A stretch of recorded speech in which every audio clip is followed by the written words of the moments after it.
Hi, if you want to watch exclusive content with hot girls that you won't watch on YouTube, namely where Naruto roasts Kushina and Mikoto and many other hot girls without restrictions, then visit my Boosty channel at the link in the description. You're going on a reconnaissance mission. We've heard rumors that rebels are hiding in the Rain Village, plotting against Konoha. Tsunade rubbed the bridge of her nose wearily. It could just be a rumor, but it's best to check it out.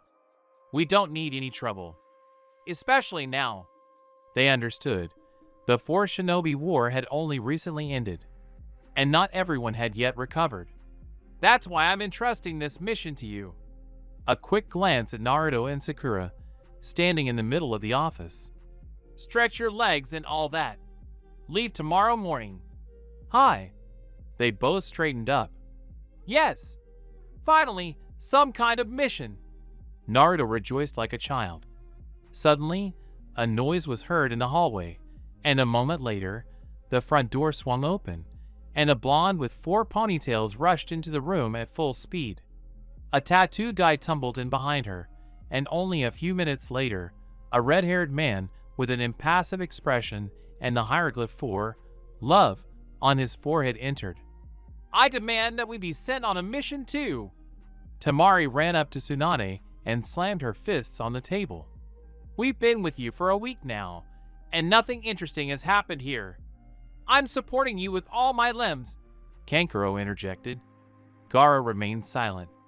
Don't even think about it, Naruto exclaimed. This is my mission, and I won't let you be there. Huh. Now I'm not going to ask some blonde idiot for permission. The girl snorted proudly, folding her arms and turning away. Sakura just sighed. Naruto was furious as hell. Tsunade frowned and turned to Gaara. I have nothing against it, was all he said. We're bored. We want to stretch our legs, give someone a good beating. Anyway, we're coming with you, Sabaku concluded. Yeah, right, Naruto said, his expression belligerent. You're not going anywhere. Especially you. Huh? You're going to tell me what to do. Blondes weren't asked. Stop this nonsense. Fifth slammed the table harder than Temari, causing it to shatter into pieces. All 4 of you are going on the mission. This conversation is over. Temari stuck her tongue out at Naruto, turned around, and proudly left the room. Her brothers followed her. Behind them, Sakura dragged an enraged Naruto, who was trying to get Tsunade to stop.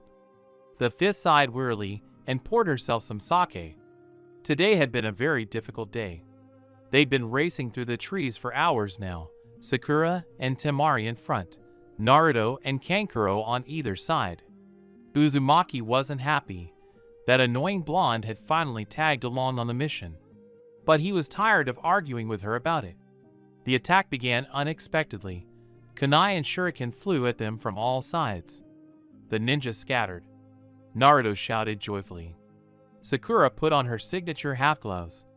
Temari pulled out her fan with a wicked smile. Kankuro readied his puppets. And then the chaos began. Enemy shinobi were falling like peas from a leaky sack. There were 4 or 5 of them for every one of ours. But Konoha and Suna aren't just any old bastards. For a moment, our side started winning. But, suddenly, the older ninja appeared before Temari. He began performing unfamiliar hand seals with astonishing speed. The girl reached for her fan, but realized she was too late. Nimpo, technique. Watch out! Naruto appeared out of nowhere and yanked Temari toward him. The technique, the name of which was never heard, hit them both. 2 unconscious bodies fell to the grass. Temari, Naruto. After this, Sakura and Kankuro got really angry. Guys, I'm tired of trying to explain to you that I'm fine. The blonde man with stripes on his cheeks struggled to break free from the hospital bed. 6 shinobi were barely holding him back. We believe you, Naruto, but it's still strange. Tsunade frowned. We've tested you with every possible test and technique, even had members of the Yamanaka clan work on you. And nothing. This simply can't be happening. I'm telling you, I feel great. Naruto was almost screaming in despair. They were still holding him. Tsunade, Sakura, and Shizen exchanged grim glances. They couldn't believe Uzumaki was feeling okay after being struck by an unknown technique. Temari, by the way, had said the same thing. And she had to believe it, because in the rush, they'd forgotten to take the San Kunoichi's fan. Honestly, I'm not going to lie to you. The fox blinked innocently. I want to get out of here. Tsunade frowned for a few more minutes, then sighed and said, Okay then, you can go. But the shinobi released the patient, and the last word caught him already at the window. You let me know immediately if anything changes in your health. Of course. A smile from ear to ear, and it was as if the blonde guy had never been there. He won't tell, Sakura muttered. Shizen sighed. I know that perfectly well without you, Tsunade grimaced. If only I knew what that technique was. Everyone, let's go to Ichiraku Ramen. Let's grab a bite to eat before we leave. I'm so hungry. Team 7 had just returned from another mission. Naruto was leading everyone to his favorite spot in all of Konoha. Who's going to hand in the report to Lady Tsunade? Sakura asked grumpily, but without much zeal. She, too, was tired and hungry. We'll eat and then we'll go, Sai said calmly. We could all use some rest. But they didn't get a proper rest from the journey. Naruto had just started his 7th serving of ramen when he suddenly let out a loud cry and dropped his chopsticks. A deep cut appeared on his cheek. Sakura and Sai stared at the blonde in surprise. Shocked, he touched the cut. His fingers instantly turned red. Blood. What the? Uzumaki didn't have time to finish, because a new deep cut stretched from his left hip to his right shoulder. Bruises and small cuts immediately followed. A deep puncture wound, like a kunai wound, appeared on his left shoulder. Naruto fell to his knees. Sakura and Sai jumped to their feet, but unsure what to do, they simply watched in horror as more and more wounds appeared on the boy. In an instant, there was not a single living spot left on him. The blonde lay on the ground, barely breathing, but his eyes showed he had no idea what was happening to him. A crowd of curious onlookers gathered around him, whispering anxiously as they watched. Everything ended as suddenly as it began. Naruto lost consciousness. Sakura finally came to her senses and commanded, Sai, take him and get him to the hospital quickly. In an instant, the shinobi vanished in a cloud of smoke from their transport techniques. Passers-by were left standing and blinking stupidly. I don't understand. The Hokage sat at her desk in her office, her hands folded into a pyramid and her chin resting on them. What was that? Where did these wounds come from? And no matter what we do, they still won't go away. How is Naruto? She asked Sakura. He's come to, but he's still very weak. He says he doesn't understand anything, and that even the Ninetales chakra isn't helping him, the Hokage's apprentice reported. Even more interesting. These wounds are definitely of someone else's origin, but why Naruto? Why did they appear on him? I don't know, Lady Hokage, but this is all very suspicious. Of course, the wounds were slowly healing. Naruto was eager to get out of the hospital, but they wouldn't let him in. Tsunade was trying to figure out the mysterious origin of Naruto's wounds, but so far it was all in vain. A few days after this strange incident, the 5th received a letter from Suna. It reported that Temari had been attacked by a group of unknown shinobi, and the Sand Princess had been seriously injured. These shinobi were clearly renegades, lurking between the lands of fire and wind. Therefore, Konoha was advised to increase vigilance and border security. The last thing we need is these renegades to complete our happiness. Tsunade grumbled, tossing the letter somewhere behind her. Call Guy. When the green beast of Konoha arrived, the 5th said, Assemble a team and head to the Suna border. We've received reports of unknown missing Nin appearing there. Check it out and, if necessary, resolve the issue. Leave immediately. Guy nodded and disappeared. Sometime later, when the mysterious wounds had healed on their own, Naruto was released from the hospital, although no one said they would lift the surveillance. Sakura was ordered to keep a close eye on the Konoha hero, unbeknownst to him, of course. Naruto, for his part, was ordered to immediately go to Tsunade if the strange wounds reappeared. But Naruto is Naruto. He can't sit still for long. He's here, then he's there, sometimes at the training ground, sometimes on a mission, sometimes somewhere else entirely. Poor Sakura was barely able to keep up with him. This time, too, Uzumaki was carried away on a mission. He returned barely alive, beaten unconscious, but happy. Well, with the Kyuubi's chakra, he spent 2 days in the hospital tops. They yelled at him, of course, but it was no use. The blonde just smiled contentedly. Then Kankuro arrived. He was quite surprised. It turned out that some time ago, Temari had suddenly developed various wounds, causing her to lose consciousness and be in critical condition. They tried treating her, but she couldn't recover. However, within 2 days, all the wounds had healed incredibly quickly, and Sobakuno was now as healthy as ever, despite every Tsunamedic insisting that such serious wounds couldn't have healed so quickly and easily. Tsunade frowned. Then she exchanged a glance with Shizune. Her frown deepened. Then she briefly recounted everything that was going on with Naruto. And now the situation is starting to become clear to me. Temari and Naruto developed a certain connection because of a technique they fell under a few weeks ago. Back then, when you sent me the letter with the news that enemy shinobi had attacked Temari, Naruto acquired her wounds, as I understand it. And now, the exact opposite has happened. Temari has received Naruto's wounds. But what kind of connection is this? Good or bad? That is the question.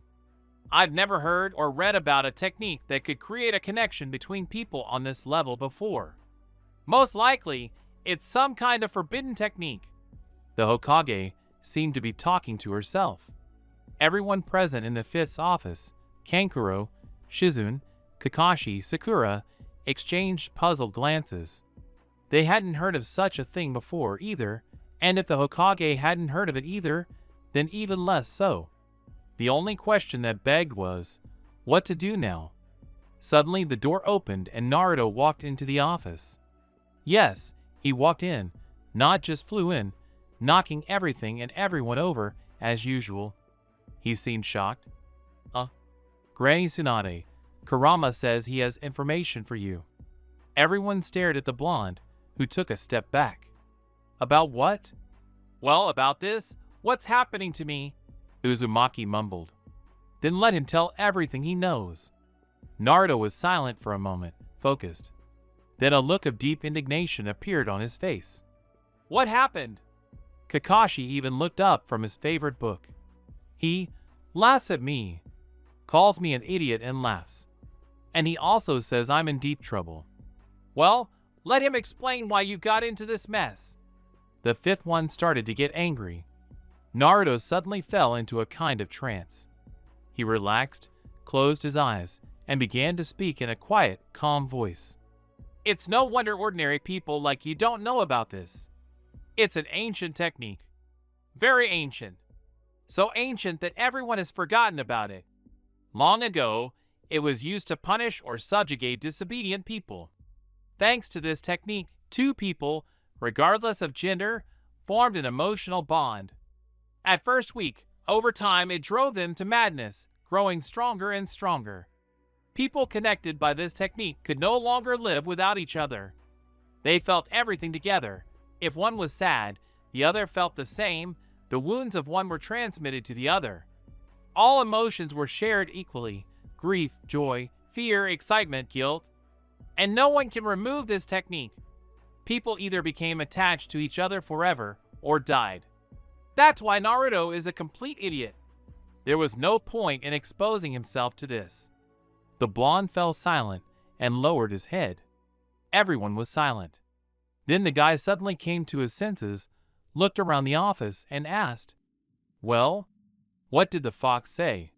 Silence. Is it really that bad? Come on, don't keep quiet. Tell me. Come on, Grandma Tsunade. If that's the case, then I see no other way out except. Five spoke as if each word was very difficult for her.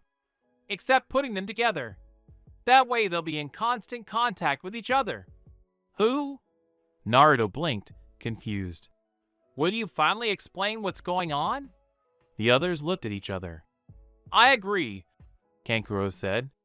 I think it would be the best solution in this situation. Gaara, I'm sure, would agree too.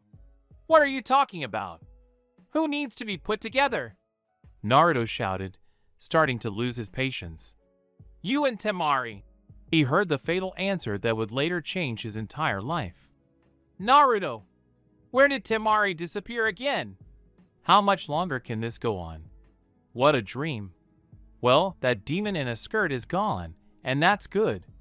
Why are you screaming so much? But no, Fifth absolutely needs them to live together. He can barely stand her. How Shikamaru can even date her is a question. Where? Where? The boy yawned loudly and finally opened his eyes to see a very furious Sakura, who was looming over him like a punishing axe. Where it always is. At Shikamaru's. So go and bring her back. Do I look like a suicide? Choose, either I kill you or Temari.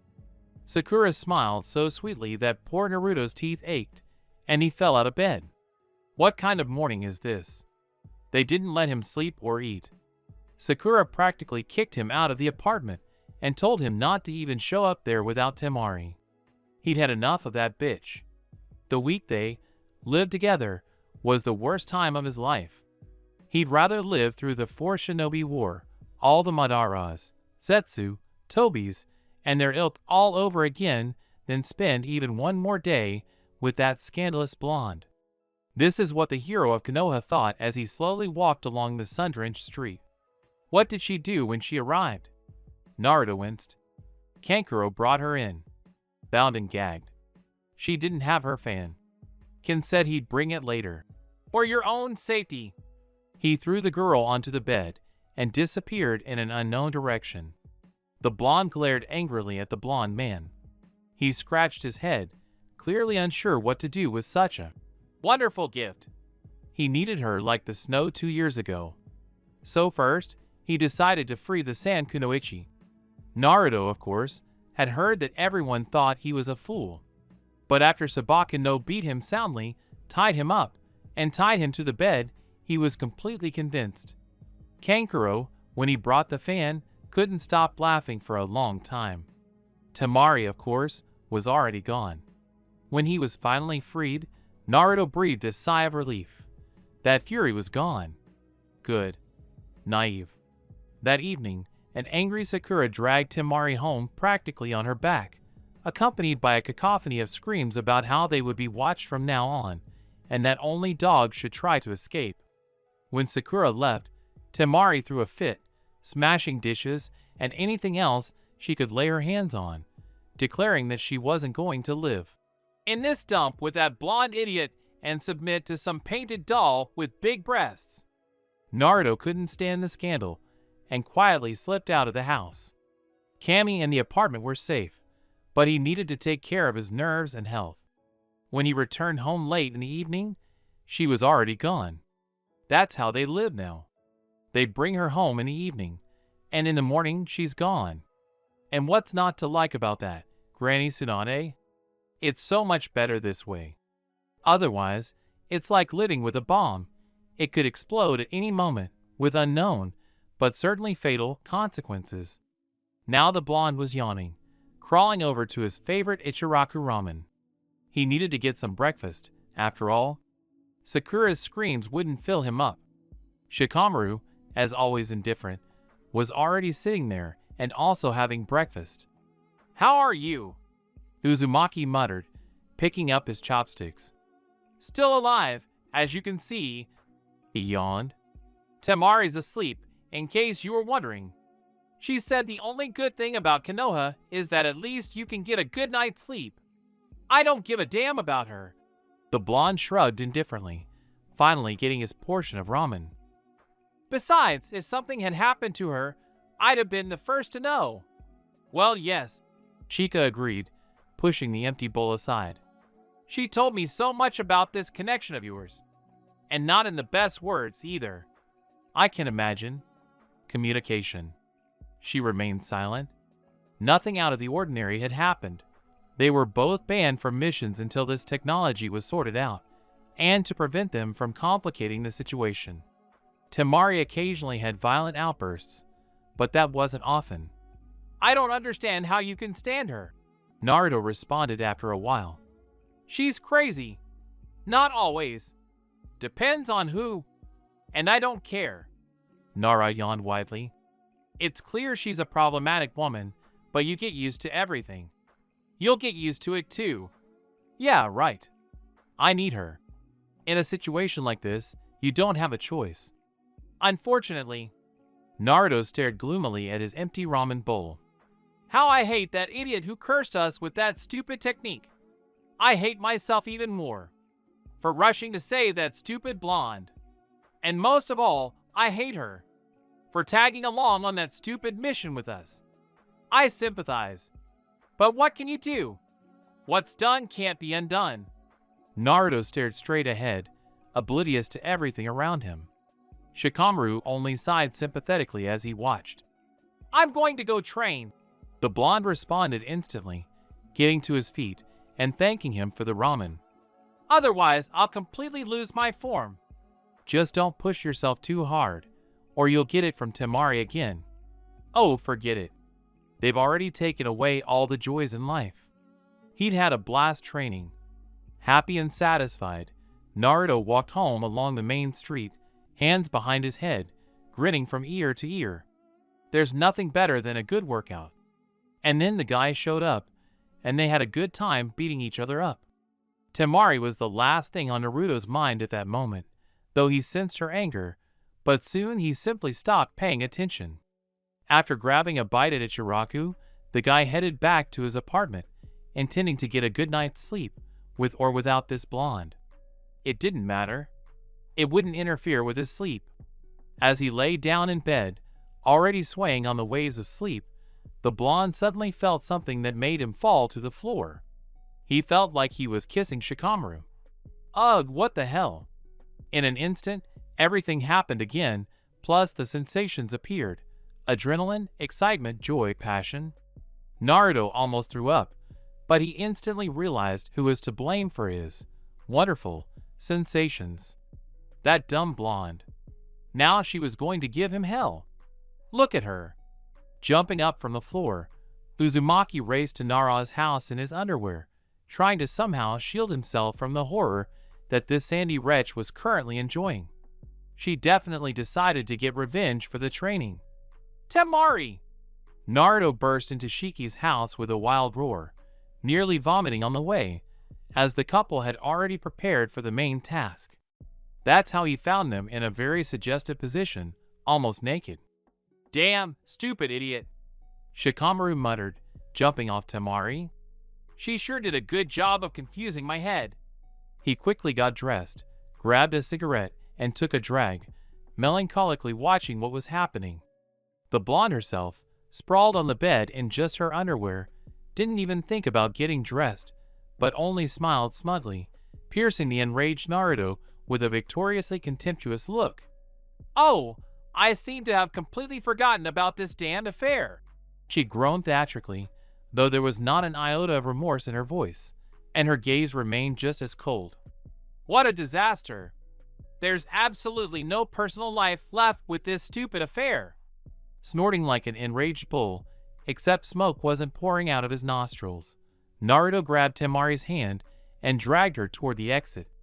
Shikamaru watched them thoughtfully, and took an even deeper drag on his cigarette. Things weren't getting any better by the hour. It seemed that this was not what the Sand Princess had planned, because she began to resist, struggle, and kick, screaming at the top of her lungs. Where are you dragging me? Let go this instant, you idiot. I'll make noodles out of you now. Just let me get to the fan. Do you even realize what you're doing?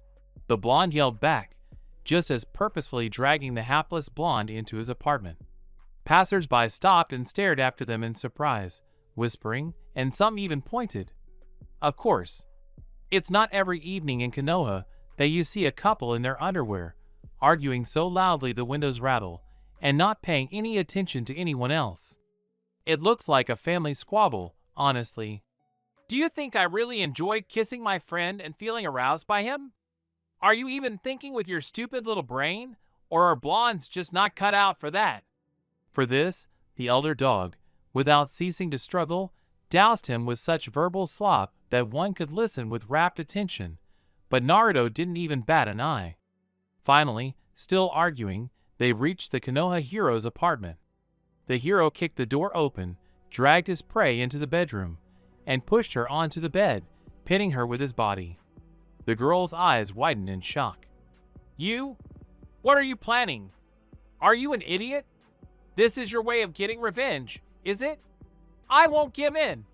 The kunoichi began to struggle even harder, forcing an enraged Naruto to pin her hands to the bed and pin her legs with his own. Fuck you. I had a nightmare about you next to me. If you do that again, I won't stand on ceremony. You're sleeping here with me tonight, so I can be sure you won't run off to Shika again with kisses or something worse. The guy's voice suddenly became hard and cold. I'm not going to experience anything as horrible as that again. Do you understand? Temari was about to tell the stupid idiot to get lost in her usual style, but froze when she saw that the eyes staring back at her were no longer blue, but red, and not at all human, with elongated pupils. No matter how tough she was, she had grown up alongside Gaara, so she knew well what the tailed beast's hosts were capable of when enraged, and what to do to preserve your life, which they could take from you in an instant, without you even realizing it. I'm asking, do you understand? A growling note that was anything but human entered his voice.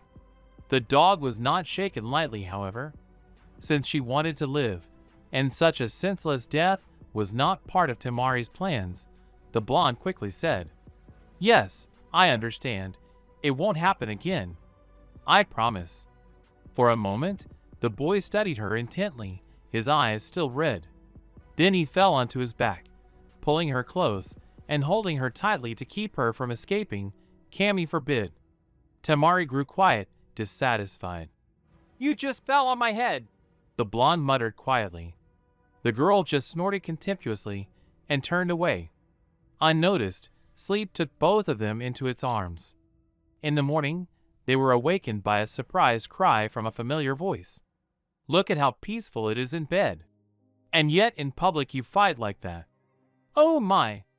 Aren't you ashamed? Kankuro, and it was him, was silenced by two well-aimed pillows. One from Temari, the other from Naruto. Is your brother often this annoying? The blonde yawned widely, stretching. Always, the blonde grumbled, unable to help but gaze at Uzumaki's toned, battle-hardened torso. Seeing such a sight nearby was pleasant. She even admitted as much to herself. Nobody paid any attention to Kankuro, who was climbing out of the bathroom and cursing at the two idiots with no sense of humor. I'm so sorry. Naruto yawned again, and then trudged off to the shower. However, the Sand Kunoichi instantly realized where the Konoha hero had washed his fins, and rushed past him. Threw her brother out of this room that was so necessary for her now. The poor guy had performed an extreme flight out of the window, and closed the door in front of the blonde's nose. He even woke up from such impudence. Hey, blonde! He knocked loudly on the door, frowning. Get out of there! I need a shower, and a toilet, and brush my teeth. What kind of impudence is this? You'll get by, Fox. The latecomer is late. Why the hell didn't you go to Shikamaru? Why should I go to Shikamaru's if the bathroom is just a few steps away? You won't peel off in 5 minutes. Do you believe what you're saying? An hour wouldn't be enough for you. Shut up, Uzumaki, and go to Naro. He's a good boy. He'll let you use his bathroom. But I want to do all the procedures in my bathroom. I don't know anything, you idiot. And I'm not going to let you in here. And if you try to climb in here yourself, you'll get it for the rest of your life. And the Ninetales won't help. Okay, shut up. You're annoying me. And the water roared deafeningly. Naruto knocked on the door a few more times, and then his shoulders slumped helplessly. How do you put up with her? She's a demon in a skirt and a walking disaster, he muttered without turning his head. Now the blonde was trying to figure out where he could go to the bathroom, and urgently. Kankuro, who was standing by the window wiping his pants, and who was actually the one being addressed, smiled crookedly and said, "How can we endure it?" "With all our might." He straightened up and glanced sarcastically at Uzumaki. "When she was moved here, it was a real treat at our house. Finally, no one bullied Gara and me, no one beat us up for the slightest trifle or stupidity, and no one took up the bathroom for 2 hours. Bliss. I understand you so well now. Why did you come here?" The blonde man began to shift impatiently from foot to foot because he was increasingly desperate for the bathroom, but had no idea where to go. "Well, my dear brother sent me to see if Konoha is still standing and if you're alive. I see everything's going well here. Take off your rose-colored glasses. You're not seeing well." Naruto was already jumping up and down, almost whining as the older Sabaku chuckled, but it was pressing so hard on his bladder. And then he got angry. Why should he have to endure it here while this insolent blonde splashed around to her heart's content? This was his bathroom. He was the boss. So he'd go to the bathroom in his own tub, not take up someone else's because of this vixen's whims. And then Kankuro had the pleasure of observing a very funny picture. Naruto, with a determined expression on his face, slammed his foot on the door, causing it to fall off its hinges. Temari yelled something angrily, and the blonde man calmly walked inside. The brown-haired man sat on the windowsill, catching the sun's rays on his face, winking at the pretty girls who passed by the dorm, and enjoying the following dialogue from the bathroom. "What are you doing here, you idiot? Get out of here before I count the bones. What are you doing? This is disgusting. Ugh, how disgusting. Oh, what a relief. And no one forced you to watch. Nobody forced you to burst in here. Go away, you disgusting animal. This is my bath, miss. I have PMS for life. I do what I want. Move over. You fucking pervert. Where are you going? Have you completely lost your shame? I'll move over. There's still room here. I need you like the snow 2 years ago. And who's this pervert anyway? Unlike some people, I don't gawk at your dubious charms." "Are these my dubious charms? You? You? Hey, don't lean against me, you idiot. Well, turn away then. You've definitely seen everything already. Give me the washcloth. Would you scrub my back? What are you hinting at, you stupid idiot? Now get out of here. Let me take a proper shower." "Hey, Temari, don't push.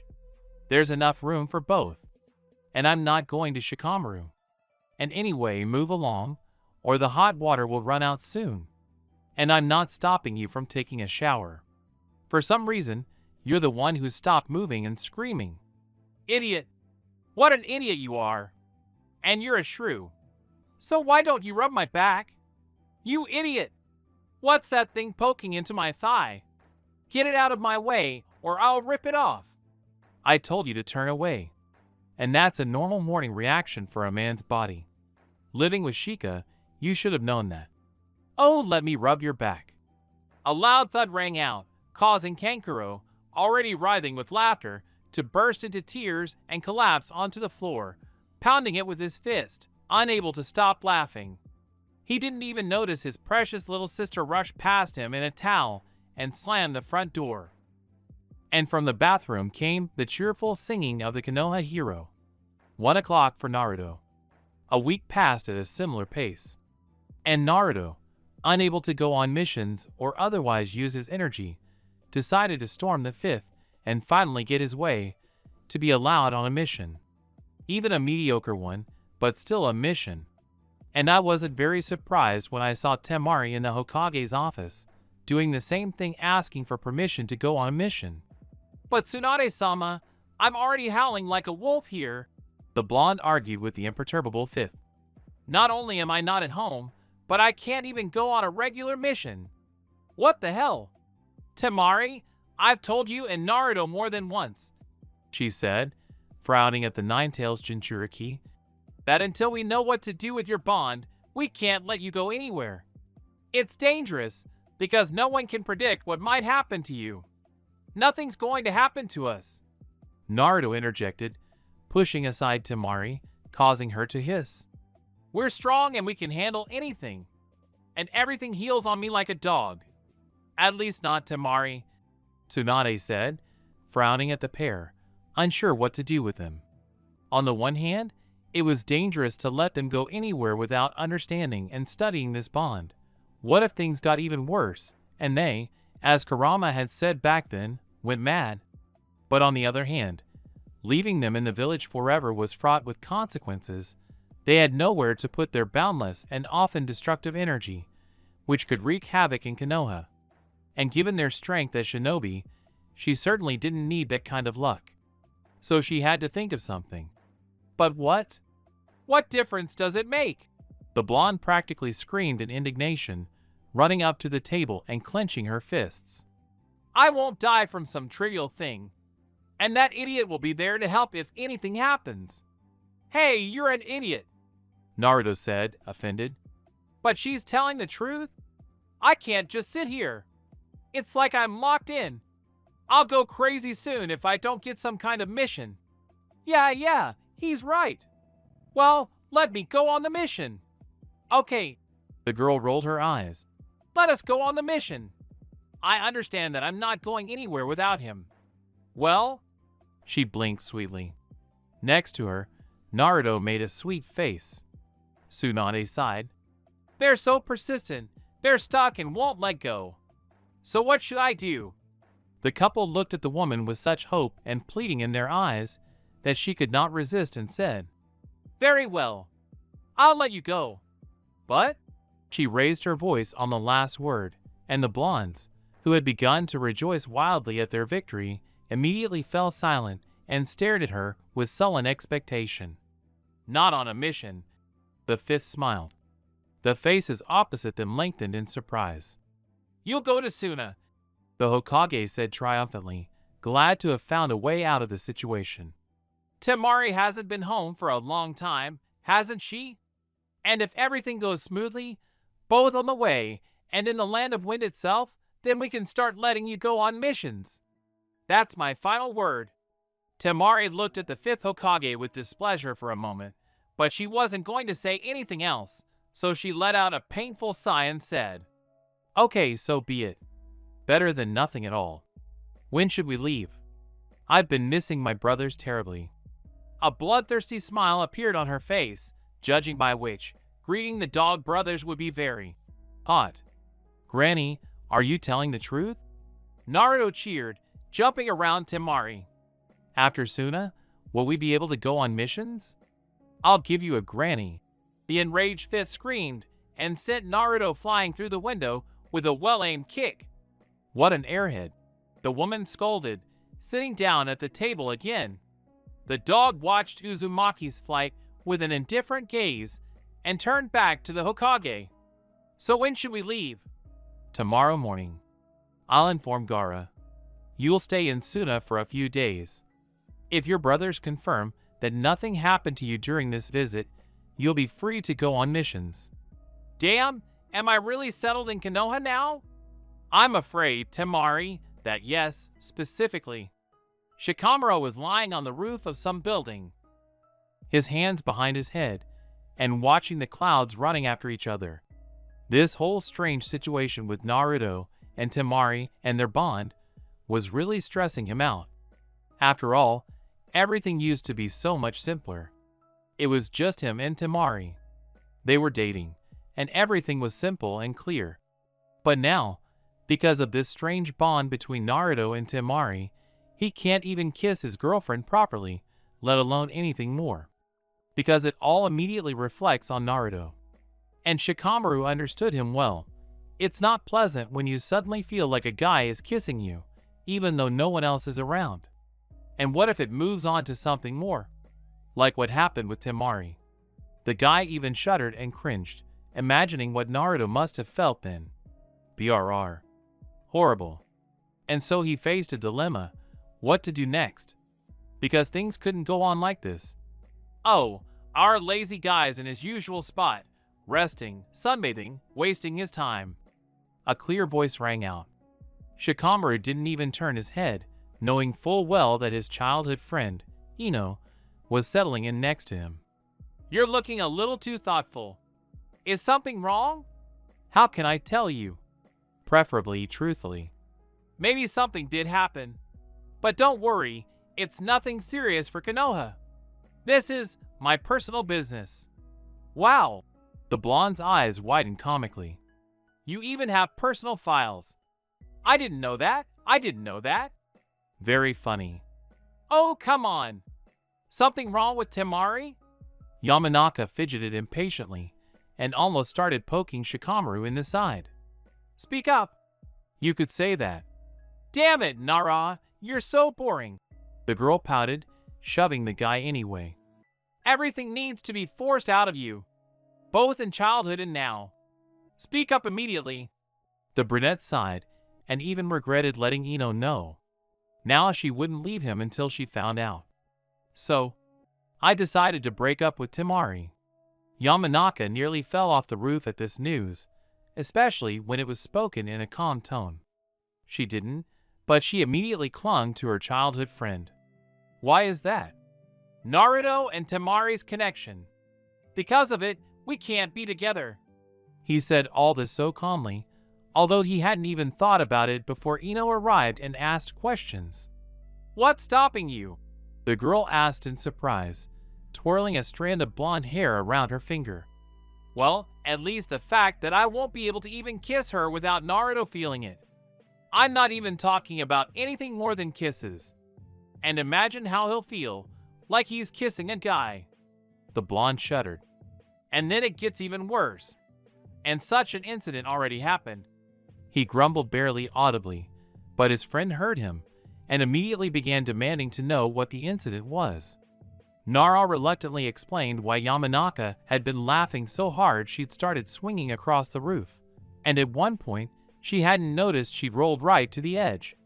And so, she'd fallen, apparently only realizing as she went that she'd fallen off the roof. But she didn't have time to do anything, because a blurry shadow flashed, and in an instant she found herself on the ground in familiar arms, and Shikamaru was already grumbling. Yamanaka, what the hell are you doing? Have you forgotten that you're a shinobi first and foremost, not a girl? What if I'd broken my neck? What am I supposed to tell your father? The blonde stared at him wide-eyed, trying to gather her emotions. What was so special? The usual Shikamaru usually saved her, and usually scolded her, holding her in those usual embraces. But why did she feel so cozy and good in those very same embraces? So many guys had held her like that before, but she'd never felt this good with anyone, only her best friend. Or was he a friend? He's no longer the boy he once was. He's grown up, matured, become much more attractive, and she didn't even notice. He's a man now. And she? No. Thinking in that direction is too dangerous. To hell with it. Quickly jumping to the ground, Ino hastily thanked him for saving her, said something about having things to do, and ran away. Shikamaru looked after her, a little surprised. This behavior was strange, even for Ino. She'd fallen off the roof without even noticing, and now she'd run away from him, as if she were being chased by rabbit-tailed beasts. He'd merely scolded her while holding her in his arms. Incidentally, those hands had found quite a nice curve in the right place. She'd never seen anything like this before. And when had she managed to grow up and turn into an attractive young woman? Shikamaru looked thoughtfully at his hands, as if he could still feel those soft and elastic places on his friend's body where those very hands were located. However, no, this is all too problematic. He'd better climb back up onto the roof and take a little nap. Naruto was almost off to dreamland when he was suddenly unceremoniously pushed out and someone tried to take his blanket. He finally had to open his eyes to figure out who the insolent one was. Ah, this one. What are you doing here? The Nine-Tails Jinchuriki muttered sleepily to the quarrelsome blonde, still not giving up the blanket. Shikamaru dumped me, and therefore we're no longer in a relationship where I'd sleep over. Temari replied gloomily, still trying to grab the blanket and push Lise out of bed. Move over, I want to sleep. The fox didn't want to get out of bed, but instead, he took the blanket and asked, Why did he leave you? You seem to be in love. Here we go, the girl snapped, trying to take the blanket away again. It's all because of that damn connection. No privacy, the girl barked, and finally took the blanket away. Ah, well then I understand. Naruto yawned widely and curled up into a fetal position, trying to drift off to dreamland again. Give me the blanket, it's cold, by the way. And take off your clothes, or are you planning on sleeping in a kimono? Just remember, I won't let you into bed dressed. Temari was nearly speechless at such impudence, and she wanted to kill the idiot on the spot, but she had to get up early tomorrow and get a good night's sleep, and killing wouldn't work because she'd get it back later. And there was no point in balking. Uzumaki was telling the truth. She wouldn't go to bed fully dressed, would she? So the girl sighed and took off her kimono, carefully folding it next to the bed.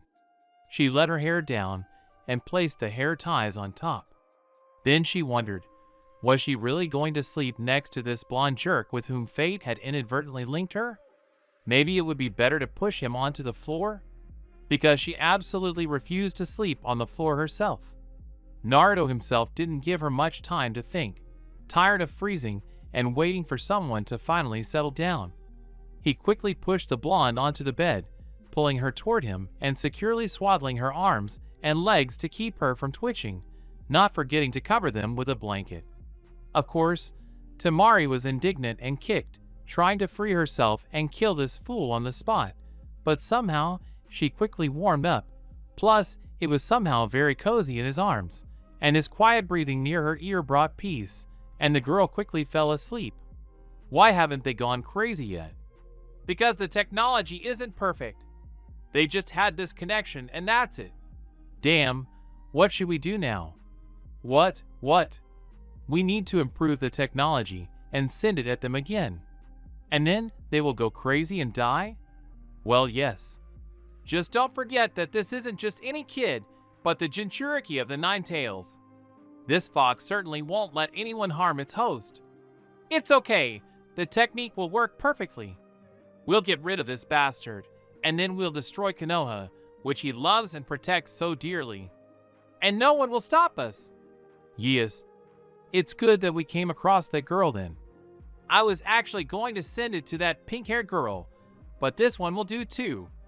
The main thing is that he dies. And how long will it take for this technology to be perfected? The longest is a month. Oh, if only it would happen sooner. I so want to enjoy the taste of victory and revenge. Never mind, just a little bit more, and we will have our revenge. Brothers, I've missed you so much. Temari drawled bloodthirstily, pulling a fan from behind her back. Let's hug. It's been so long. And all this with a maniac smile on her face. Your mother. Kankuro gasped, stunned, and Gaara simply disappeared into the sand. Yes, brother. I'm very glad to see you too. The blonde screamed and rushed into the attack. Your mother. The puppeteer yelled and ran away. Where should I go? Naruto blinked, watching these madmen. The kind Tsunade simply forgot to mention who exactly from Konoha would be visiting. Apparently, she wanted to sweeten the deal for Temari. And judging by the stunned expressions of her family and the blonde's joyfully bloodthirsty grin, she succeeded. Oh, Naruto-san, hello. A young girl with short brown hair appeared out of nowhere. Hello, Matsuri. Uzumaki waved at her. What are you doing here? The girl giggled. Well, I assumed Temari-san would be very happy to see her relatives, and she'd definitely not be greeting them here, which is why I came. Come, I'll show you to your rooms. You'll be able to talk to Gaara-sama sometime this evening. Although, knowing Temari-san, tomorrow would be better. Oh, thank you, Matsuri. You saved me. The blonde scratched his head and smiled brightly. How are you living with this family? He asked, walking next to the girl.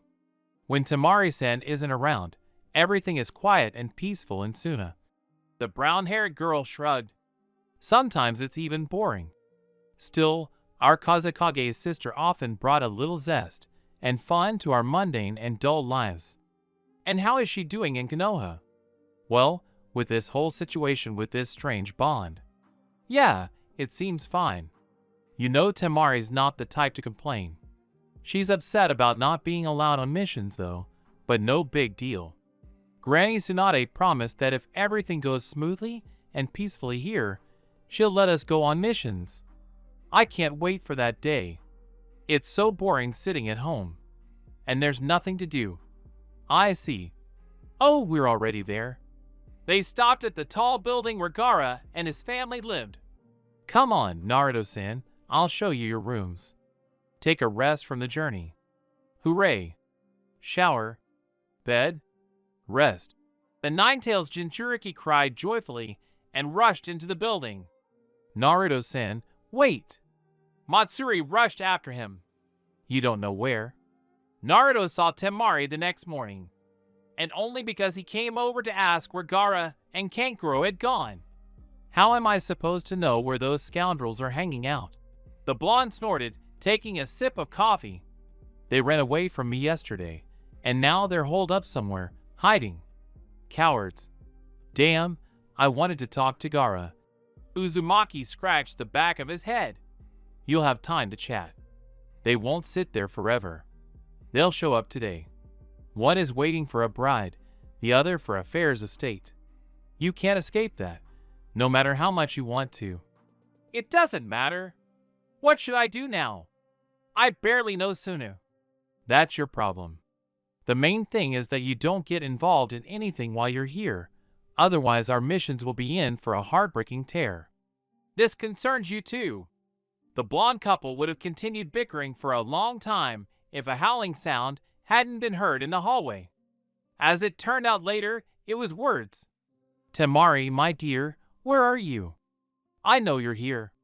I saw your brothers running off into the desert at breakneck speed yesterday. Come out. I have a gift for you. Damn it. Sobakuno groaned, clutching her head, while Naruto blinked in confusion. He's here again. I explained everything to him perfectly last time. Hey, who's this? Uzumaki asked, looking at the girl in confusion. Why is he calling you that? He's the local idiot, diagnosed with incurable stupidity. The enraged blonde hissed. He thinks I should be his darling, period. No matter how hard I tried to explain to him that I need him, like the rotten leaves of the year before, nothing got through to him. Not persuasion, not threats, not beatings. He thought I was just trying to push my value, the jerk. Even when I started dating Shikamaru, he didn't believe me. Thinking I was lying to him, the jerk. Like, it's okay, just have fun, put up a fight, and then you'll come to me. Girls, he said, need time to have fun, otherwise they'll have no time. They need to look after the child, look after the house, cook, clean, please their husbands. And he said this to me, a shinobi with a shitload of attacks, fights to the death, and war under my belt. This war alone is worth something, and he dares to say such things to me. The girl was practically steaming with rage. Naruto even took a few steps away from her, just to be on the safe side. Gaara alone, along with his one-tailed beast, was enough for me as a kid. And Kankuro is no picnic. Everyone needs to be watched. Me. And this one. Darling, I hear your magical little voice. Came from the hallway. I'm running to you, my precious. We'll finally be together, my love. Temari's face twisted so violently at those last words it was terrifying to look at. Apparently, she imagined a happy future with this individual. When the door to the kitchen, where the blondes had actually been all this time, began to slowly open, the girl calmed down suspiciously quickly and turned to Naruto. Play along with me, she said, pulling the guy towards her and kissing him. A whirlwind of intense emotions engulfed them, overwhelming them instantly, like a storm on a sunny day. They clung to each other as if they couldn't breathe separately, only together. as if they were drinking each other in and couldn't get enough. Lips were pressed together, breathing was ragged, hands wandered through hair, and fireworks of emotions exploded and swirled around. Who knows how long this madness would have continued if not for the annoying sound somewhere nearby. It sounded like someone was yelling or screaming. In short, it was annoying. That's why Temari reluctantly pulled away from Naruto's tempting lips and said, "Damn, this bug is annoying me. Send it somewhere very far away." Uzumaki, whose eyes still sparkled with some kind of madness, pulled the girl towards him and exhaled in irritation, after which he looked at the one who dared to interrupt them with a very unpleasant look. An ordinary, unremarkable guy, the kind you'd find all around. And he still dared to accuse Temari of something? "Don't you dare touch my precious thing," this misunderstanding screamed, shaking its fist. "Let her go immediately, and we'll go get ready for the wedding. After all, fate itself brought us together, and you're in the way." Naruto hugged Temari tighter because she was already itching to kill this misfortune, and calmly said, "I'll say it just once, and there will be no more warnings. If you dare say anything like that to her again, or claim any rights to her, or if I see you too close to her." His eyes became completely inhuman, with elongated pupils. An orange aura flared around them. "Then I will allow him to play with you. She is my prey only. Do you understand? Nine-tailed demon fox." The man, pale as a wall, screamed, and in an instant the kitchen was empty. The pair of blondes stood there for a while, as if enjoying the show, and then, in an instant, they jumped away from each other in different directions of the kitchen with loud screams. What the hell just happened? Temari screamed, slamming her fists on the table. "Are you crazy or something?" "As if I know." Naruto snapped. "And we're both crazy here. Don't deny it. Because of the link, I felt everything perfectly. Yes, The blonde nearly choked on air with anger, and then froze. "Listen, I think all this happened precisely because of that stupid bond. I just wanted you to kiss me, to show that idiot I was taken. But it turned out like I was immersed in a veritable pool of emotions." "What nonsense." "Maybe so." The guy nodded thoughtfully. "I experienced something similar. But I know one thing. It's best if we don't do that again. This whole link thing is really scaring me. I hope no more suitors like you show up here with any claims on you. Otherwise, I won't be helping you anymore. Forget it. Don't worry." The girl grinned bloodthirstily. "There are no more kamikaze suicides. Everyone values their lives." "I'd like to believe it," Uzumaki grumbled. But Sabaku ignored his words and said, "Okay, I'm off. I have things to do." And before the blonde could come to his senses, she had already jumped out the window. "Hey, wait, what should I do?" A dejected Naruto wandered around Suna, wondering where to go. Or more accurately, who to ask where to go. He'd been to the Land of Wind before, of course, more than once, but he couldn't remember everything, could he? He thought maybe Matsuri could help him, but he still hadn't found the Kazekage's assistant. By the way, I should probably go visit Gaara. He's probably already back from the hideout, or wherever he was hiding from the enraged Temari. Glad that he had found a way out of the situation, the blonde turned around and crashed face first into someone. "Ow! Oh! Sakura? What are you doing here?" In front of the surprised Naruto stood his teammate Haruno Sakura, rubbing her nose with a displeased look. "You're a very stubborn type. Have you ever been told that?" the pink-haired girl asked angrily. Well, yeah, Kurama always says things like that." The Konoha hero smiled guiltily and scratched the back of his head. "But you didn't answer the question. And I don't remember Granny sending you to help us." "Right, because she already decided that later without you. Someone needs to keep an eye on you. Otherwise, you'll do something bad here, and back in Konoha, you'll be beaming with innocent smiles and saying everything went perfectly." The Kunoichi sighed, then said, "Okay, let's go see Gaara." I doubt Temari warned him. "That's true." The guy chuckled and the pair headed to the Kazekage's residence. Temari visited all her favorite places, visited her friends, learned that her dear brothers had already returned home, and Naruto seemed lost somewhere, grinned bloodthirstily, and went to visit her relatives. Because they hadn't had a proper conversation yet. I wanted to visit Kankuro and Gaara, but it wasn't meant to be, as they say. Because she saw a certain dumbfounded suicide bomber on one of the streets, who yesterday provoked an explosion of strange feelings between her and Naruto. And the blonde really didn't like inexplicable things. And what she didn't like even more was seeing the joyful face of this idiot who was rushing towards her and yelling something about how he knew it had all been just a scene yesterday, and she had remained faithful to him, to her destiny. Temari's eye twitched at those words. She couldn't give a damn about such a fate. Even that idiot Naruto would be better. "We're going to get married right away," this misunderstanding cried joyfully, beaming with happiness. "And then you'll finally become my beloved wife." And pouting, he went in for a kiss. The Sand Princess shuddered, and the thought of giving him a good beating vanished. "He's crazy. Beating him or not, it won't do any good.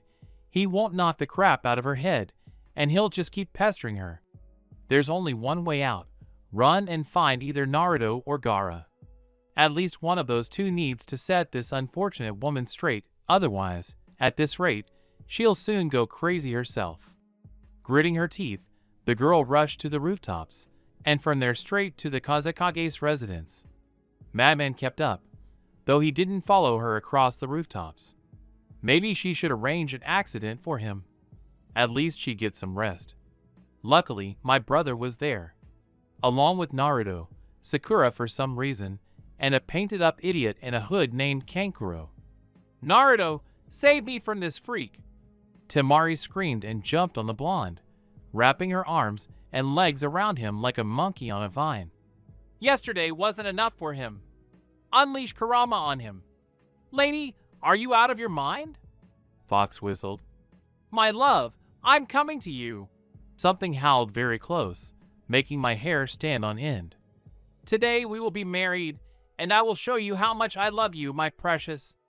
The door slammed against the wall, and several things happened at once. Taken by surprise, Naruto started throwing everything he could get his hands on at this guy.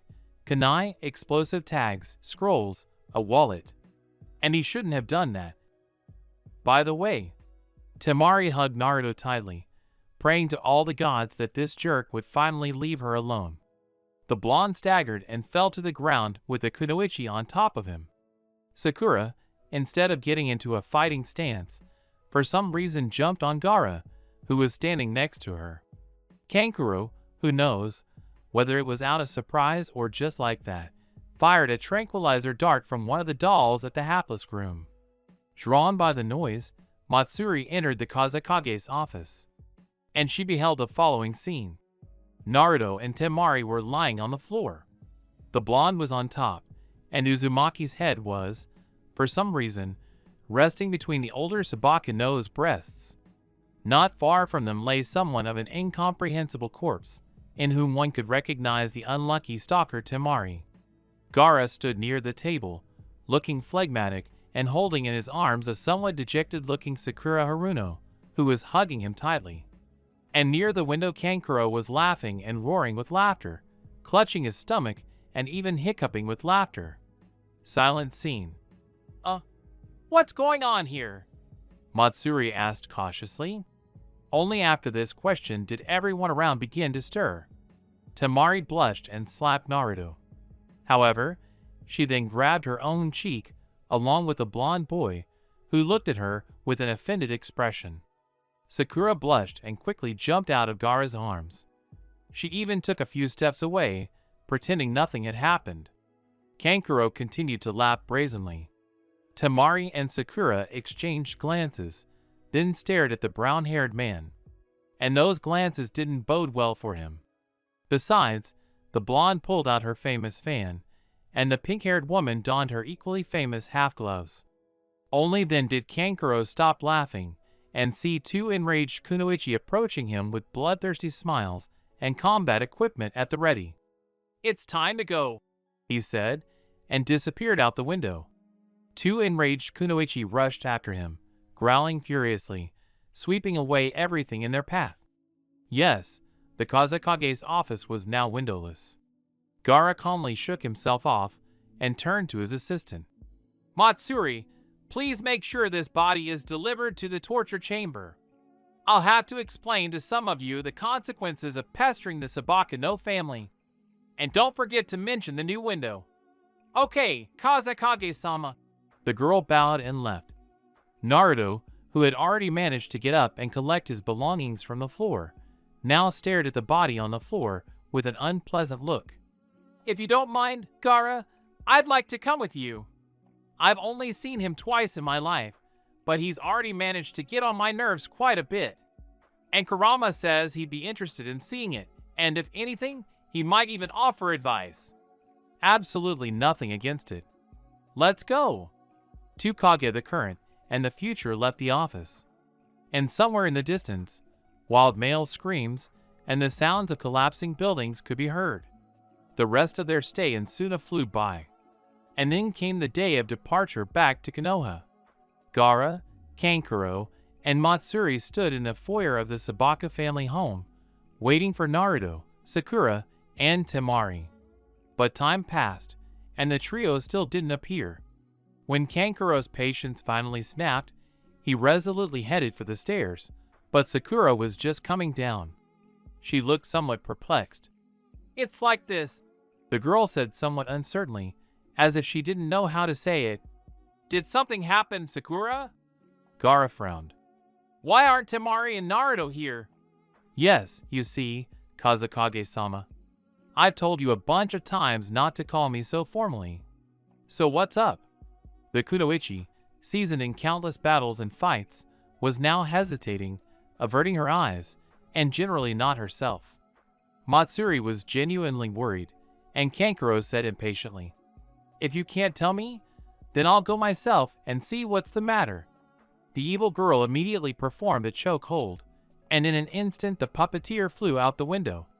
They can't go to Konoha today because Temari's period has started, Sakura barked, angered by the middle Sabaka no Sakura's stupid behavior.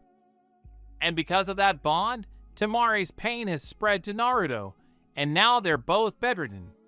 I went to your medics for painkillers, but they're all gone, and Temari has forbidden anyone from entering her room, whether it's me or any other medic nin. After this tirade, there was silence. Does Tsunade-sama know? Was the only thing Gaara asked after a while. Yes, I sent her a messenger. Why is Temari so stubborn? I would have taken away the pain, and we would have been on our way by now. Matsuri giggled softly, and Gaara smiled with the corner of his lips and said, She's always like that. Once she says something or sets her mind to something, there's no budging her. It's a matter of principle. I understand everything, Gaara-san, but there was a much simpler solution. Haruno sighed, annoyed at the stubborn blonde. Just Gaara, Sakura. Don't make me angry. Fine. While they were talking, Kankuro, unnoticed by anyone, crept up to the stairs and began to quietly climb up, giggling sneakily and imagining how he would now mock his feeble sister. But the ever-vigilant Sakura still noticed the suspicious advances, saw Kankuro creeping up on her, and screaming, Stop, you bastard! I only put them to bed, so the pain would go away faster. Don't you dare! She rushed after him. Matsuri looked questioningly at Gaara. He nodded, and the girl rushed after the noisy couple. The Kazekage himself followed everyone, suspecting he'd probably have to break things up. And yet, with Temari and Naruto's arrival in Suna, and then Sakura's, it had become much more fun and interesting. Everyday life was often dull and boring, and sometimes he really wanted to relax and watch the fun, and maybe even take part in it. Just occasionally, but that would be progress. Otherwise, with all this paperwork and other Kazekage work, he'd soon be drowning in despair. When Temari still lived in Suna, it was much more interesting here. Not like now. And that meant it was time for a change. But he will think about it later. On the second floor, The red-haired guy found the following scene. The door to Temari's room was open, and next to it, Matsuri was barely holding back an angry Sakura, who was clearly eager to beat up the grinning Kankuro. Seeing Gaara, the puppeteer grinned and whispered, "Hey, brother, come here. You'll see a very interesting picture." A little intrigued, the younger Sabaku walked up to his brother and looked into his sister's room. And there really was an interesting picture to be seen. Sprawled across almost the entire bed, Naruto snored peacefully into 2 holes, lying on his back with one arm wrapped around Temari, who, in turn, was using the blonde's chest as a pillow. And judging by their peaceful appearance, they were feeling quite good.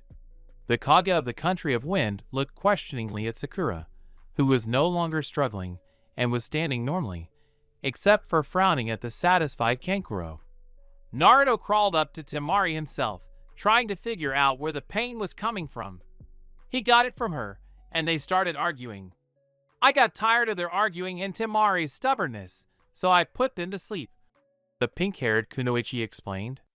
And they must have gotten cold and crawled closer to warm up. Hey, Gaara, how about we marry them? Kankuro laughed. That would be a sight. You mean the sight of your blood and guts when Temari finds out? Sakura asked sweetly. And Naruto will add to it. Just for company. Ugh, you're all boring. Ken pouted, walked up to Matsuri, grabbed her hand and dragged her somewhere. Now Sakura looked questioningly at Gaara. She's his fiancée, he explained. She has the right. When will you finally have a bride, Gaara-san? The girl asked good-naturedly.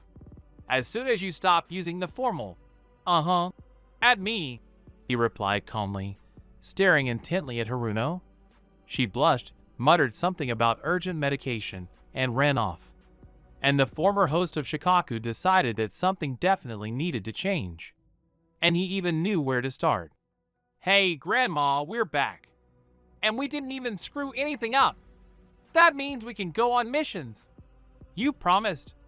A joyful Naruto burst into the Hokage's office and immediately received a good kick that sent him flying into the opposite wall. Naruto, how many times have I told you not to call me that? 5 was angry, and her left eye twitched nervously. Well, idiots don't change, Temari said phlegmatically, following him into the office. And he was right. They weren't involved in any incidents during their stay in Suna. They didn't break anything, they didn't destroy anything, and the link didn't get out of control, Sakura added, entering behind him. So I think they can be sent on simple missions. Gaara followed her and stood silently in the corner. What do you mean easy? Naruto yelled, deeply offended, jumping up to the 5th desk. Give us a good, challenging mission so we can give it our all. I'm full of energy, and I don't know what to do with it. The blondie's telling the truth, Temari confirmed. My hands are itching to give someone a good beating, too. Fine, if Sakura confirms this, then we'll have to send you on a mission, Tsunade grimaced. She'd certainly like the pair to remain under her supervision, but she also understood that keeping such powerful shinobi on a leash wouldn't work all the time. So it's better for them to go on the mission, not on their own, of course, but under supervision, than to destroy Konoha with an excess of bad energy. Come back in an hour, I'll find something for you. Hooray! Mission! How I missed you. Uzumaki jumped around the office with joy. Hey, Temari, let's go to Ichiraku. Let's celebrate. I'll be the first one there. And with that, the boy jumped out the window. What? The Sand Princess's eyes grew bloodshot. You? Go first? No way. Stop right there, you little white-haired monkey. And she jumped out after him. How quiet and calm it was without them, muttered 5th and poured herself some sake. Tsunade-sama, you're not alone, Sakura warned her loudly, glancing sideways at Gaara.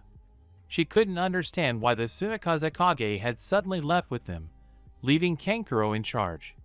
After all, he'd previously assured her he had a ton of work to do, and now suddenly there had been such a change. Why this? Oh, right. Sorry, Gaara. The fifth quickly hid the contraband under the table and stared at the Tsunakazakage. "So what did you want?" "Then I'll be going." Sakura bowed and left, carefully closing the door behind her. The red-haired boy approached the Hokage's desk and said quietly, "I have a business proposal for you." Shikamaru Nara strolled leisurely through Konoha, his hands in his pockets. Yamanaka Ino was bouncing impatiently next to him, but she wouldn't say what was bothering her so much. They just saw Naruto rush past, laughing and making faces at the angry Temari, who promised him all the tortures of hell as soon as she caught him. Ino looked at Shikamaru sympathetically and asked, "Do you still remember it? Don't you regret it?" "No." The guy answered both questions briefly and then asked himself, "Are you finally going to tell me what you want from me, or are you just going to keep jumping around here?" The blonde immediately hesitated and began to look away. The Nara clan heir realized he wouldn't like what she was about to say. "You see, the thing is..." Ino began to speak hesitantly. "So things are bad. Can you pretend to be my boyfriend for a while?" Yamanaka blurted out, closing her eyes. It took Shikamaru a moment to realize. The role of, "Who?" "Ino, have you been sniffing some weird flowers in your shop?" the brunette asked suspiciously, glancing sideways at his childhood friend. "Nara, you're an idiot." She immediately became angry. "I'm asking you, as a friend, to help me, because that idiot won't give me a break and is getting on my nerves." "What idiot?" Shikamaru didn't understand. Ino rolled her eyes. "So, I was dating this guy recently," she began to explain. "I thought he was okay back then. But he started pretending to be practically my husband, telling me how I should live, what I should wear, how I should apply makeup or not apply makeup at all, not look at other guys, listen to him in everything, and all that other nonsense. Of course, I dumped him. But he still keeps clinging to me and threatening to embarrass me in front of all of Konoha. Because no normal guy could stand me, only him. I can somehow stand you." Shikamaru chuckled. "That's you. We've been friends since childhood. And this guy's already had enough of roller skates. So I thought I'd get you to help me get rid of this clingy little pest. I don't know whether to let him know I'm already taken or threaten him to leave me alone." "Then why don't you ask your father to help you figure it out?" "Don't you know my dad?" Ino looked gloomily at Shirku. "He'll just take him to the basement and try new torture methods on him." "Well, Inoichi-san is right here. You are his only beloved daughter." "So will you help?" Ino looked at him with a burning gaze and folded her hands in prayer. "Please." "Calm down, Yamanaka." The guy even moved away from his friend. "I'll help you. Otherwise, you won't leave me alone and you'll start eating my brains with a teaspoon." He muttered quietly, so she wouldn't hear. "Hooray!" The blonde rejoiced, jumping slightly with joy. "I knew I could rely on you." "Where else would I go?" Suddenly, a guy emerged from around the corner, spotted Ino, and ran toward them. The blonde herself tensed and whispered quietly, "It's him." The stranger was a handsome, brown-haired man, but the arrogance written all over his face ruined everything. He didn't even glance at Shikamaru, but he looked down at Ino and said, "Stop running away. I told you won't find anyone better than me. No one can stand your terrible temper." Yamanaka was about to express indignation, but then Shikamaru suddenly intervened. "Why is it no one? I've been putting up with her character since childhood, and it's okay." The brown-haired man gave him a contemptuous look. "Of course you tolerate it. You don't care about anyone and are too lazy to express your opinion. Even if everyone around you were dying, you wouldn't care. To say nothing of her." Nara seemed frozen. Flashes of war, torture, murder, and death flashed before his eyes.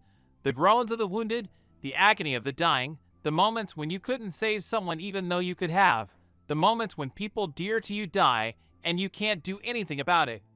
The death of Master Asuma was a particularly vivid flash. Seeing her friend's condition, Ino Yamanaka became truly angry. "How dare you talk like that?"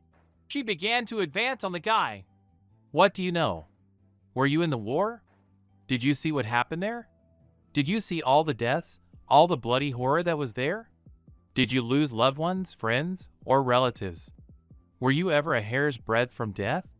A hair's breadth from despair or madness? No, but he was. He lived through it all. He lost loved ones and his beloved teacher. And you stand here and dare to say such things about a man you know nothing about? I don't even understand what I saw in a worthless person like you. After all, you have nothing but a pretty face. Oh, and a big mouth. Oh well, we'll cut it short now. With these words, Ino swung her fist and hit the stunned guy hard in the face. He flew back to the opposite side of the street with a scream. Yamanaka advanced on him, flexing her fists, which began to glow with chakra. You know, I thought of something I'd do. I don't have anyone to test this new torture technique on. And it's so interesting. Her eyes seem to glow with madness. It melts the subject's brains, and they trickle out of their ears. And without a brain, what is a person? That's right, a vegetable. So I'm thinking, what's the point of having a brain if you don't know how to use it? Let me take away such a useless thing from you. Don't worry, it won't hurt. Although I'm not sure. The technique hasn't been tested yet. We'll find out. So how about it? The brown-haired man, who had been looking at this deranged maniac with horror, screamed at the top of his lungs about deranged people and ran away. A suspicious dark spot was spreading between his legs. The blonde was immediately hugged and pressed to her. She rested her head on her friend's shoulder and muttered wearily, "That's why I didn't want to figure it out myself, and I asked you." Shikamura lifted his friend's head, forcing her to look at him. There was some strange expression in his eyes. "Ino, thank you." Before the blonde could say anything in response, she was kissed. "You called, Lady Tsunade?" Sakura entered the fifth's office and carefully closed the door behind her. The legendary loser was just pouring herself some sake. Seeing the anger flash in her student's eyes, she muttered, "Come on, Sakura, I need to relax. And when you hear this news, you'll probably have a few yourself." She downed the shot glass and winced. I didn't expect that from Gara. Gara-san brought bad news?" Haruno asked anxiously, instantly forgetting about the sake. "No, not bad. More like unexpected." The woman set the stack aside, folded her hands into a pyramid, and considered. "And directly concerning you, Sakura." "Me?" The pink-haired girl was surprised. Then she began frantically trying to think of all the ways she'd managed to screw up in Suna to anger the Kazekage. It seemed like nowhere. Except maybe that day when Naruto and Temari had fallen ill because of the latter's red-letter days. She'd gotten too carried away beating up Kankuro back then. Maybe that was why. Had the puppeteer complained? No, that's nonsense. She's an average dog, but not a small child to complain. So what's wrong? She asked. You see, earlier at the Kage Summit, amidst all the other business, we discussed Gaara's marriage as the youngest Kage among them. We were worried about him being single for so long and not even having a girlfriend. A wife would have helped him, supported him in difficult times, and all that. And we'll need to think about an heir soon. Anyway, we even put forward several candidates, and were especially happy if he'd chosen someone from another village, but Gaara declined, citing that he wasn't in a hurry and would still meet a good girl. And we weren't exactly pushing it. Senju sighed heavily and looked up at Sakura. And today I learned that Gaara suddenly changed his mind and decided to get married after all. And he found, in his opinion, a worthy girl. Tsunade began to glare at her student. She stood for a moment, digesting the information she had heard, and then almost jumped out of her skin from the guess. Me? Lady Tsunade, are you trying to tell me that by worthy girl, Kazekage Pesca meant me? Otherwise, I wouldn't have called you here. The woman sighed and reached for her favorite drink. I want to know what you think about this. Gaara doesn't want to pressure you, but I think you'll agree that it would be better for our villages? I'm not saying that relations between us are as strained as they once were. Thank Kami, no. But marriage is the best way to strengthen relations between villages. Actually, I was counting on Shikamaru and Temari, but since this strange bond is formed, it turns out Temari is staying here because Naruto, will never go to live in Suna, and who would let him? And it would be more logical for someone from Konoha to move to Suna. And now such an opportunity has presented itself. It can't be missed. The fifth deftly downed the shot of sake, then stared intently at Haruno. You're not a stupid girl, Sakura. You understand everything perfectly well. I wouldn't send my best student anywhere, but those old fools will drown me in poison if I don't. Politics, damn it. Another shot went down Sinja's throat, and the pink-haired girl stood in the middle of the room, frozen. She'll become the wife of the Kazekage of the Sand Village, the dog of Gaara? She, Haruno Sakura, who until recently was madly in love with Uchiha Sasuke. Was she even afraid of this strange Gaara? No, of course. This was all before he became Kazekage, but still. How will it all play out? Why does Gaara need all this? Why her? Why now, when his sister and her teammate are in such disarray with this strange bond? So many questions, but not a single answer. It's just starting to make my head hurt. Kami, what a twist life can take. We'll talk about the wedding and everything else later, but it'll probably happen soon. I'll tell you about everything else. You can go. Tsunade sighed and shook her head, watching her student walk away as if stunned. Fate gives us surprise after surprise, and I can't say they're all very pleasant. Granny, we're on a mission. Give her to us quickly. Ow, Temari, that hurts. But here the fifth could no longer bear it. Naruto, how many times can I repeat you? Wild screams echoed throughout Konoha, and the Sand Kunoichi's irritated voice. Idiot. Well, what is the mission? Gaara wandered around Konoha and thought. Mostly, he wondered if he was doing the right thing. No, he'd already made his decision, and he wouldn't back down from it. It's just that there are always these doubts and thoughts that nagging at him. He'd liked Sakura for a long time. He'd liked her as a good shinobi, a devoted friend and comrade. And her medical skills were simply astounding. He only had to remember how she'd brought Kankuro back from the dead after Sasori poisoned him, and all the Suna medics had thrown up their hands in helplessness. They'd fought together through the Four Shinobi War, where they'd fought shoulder to shoulder, losing loved ones.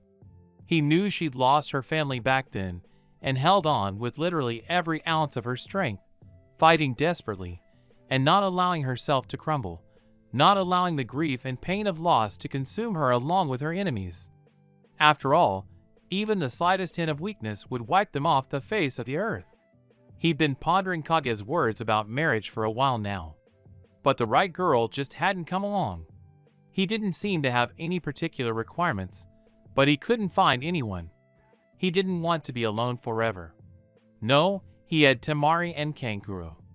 But his sister would be living in another village, and his brother would soon be getting married and would be devoting more time to his family.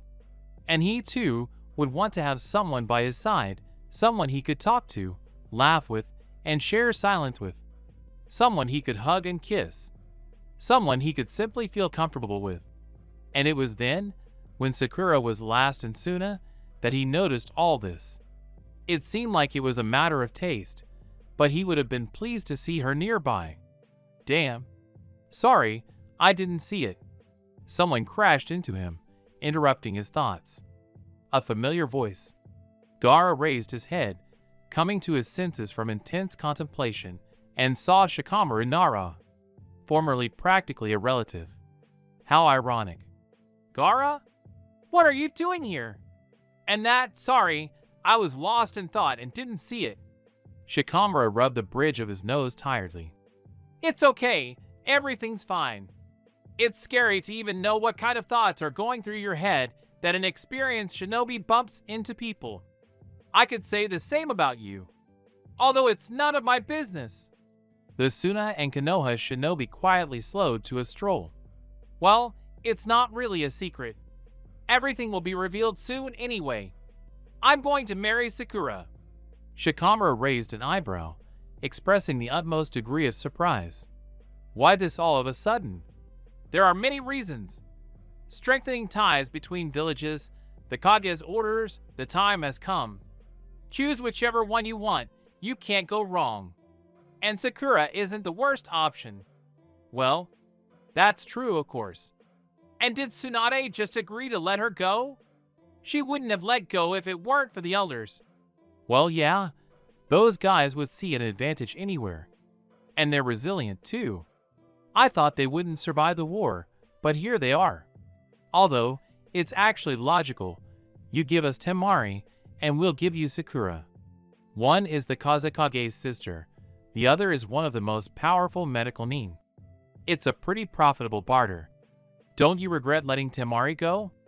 Gaara asked cautiously, unsure how the brunette would react.